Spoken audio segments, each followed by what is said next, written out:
ఘోర చెంపను చితక్కొట్టి 6 అస్థికలను తీసుకొచ్చి అంజు అమర్ చేతికి ఇస్తుంది. దాంతో అమర్ నిజమైన 6 అస్థికలను నదిలో కలుపుతూ ఉంటాడు.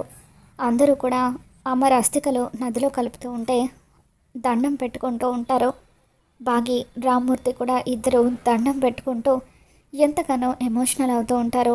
బాగి ఆరు అక్కడే నిలబడి కన్నీళ్లు పెట్టుకుంటూ చూస్తూ ఉండడంతో బాగి వైపు చూస్తూ ఉంటుంది.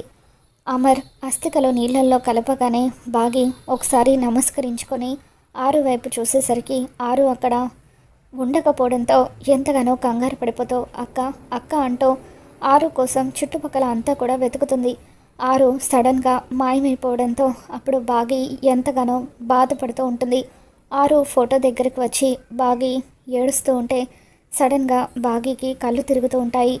కళ్ళు తిరిగి ఆరు ఫోటో దగ్గర పడిపోతుంది. ఇక దాంతో రామ్మూర్తి అమ్మ బాగి అంటూ గట్టిగా అరుస్తాడు. దాంతో అస్థికలు నదిలో కలిపిన అమర్తో పాటు పిల్లలు వీళ్ళంతా కూడా పరిగెత్తుకుంటూ బాగి దగ్గరికి వస్తూ ఉంటారు.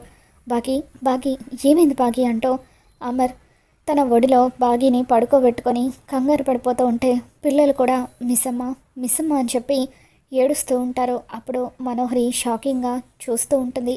మరి మొత్తానికి 6 అస్థికలు నదిలో కలపడంతో 6 ఆత్మ బాగి గర్భంలోకి ప్రవేశిస్తుంది. అలా బాగి కడుపుతో ఉండడంతో 6 పునర్జన్మ మొదలవుతుంది. మరి అమర్కి ఈ విషయం తెలిస్తే ఏ విధంగా రియాక్ట్ అవుతాడో రాబోతున్న ఎపిసోడ్లో తెలుసుకుందాం. ఈ వీడియో మీకు నచ్చినట్లయితే తప్పకుండా లైక్ చేయండి.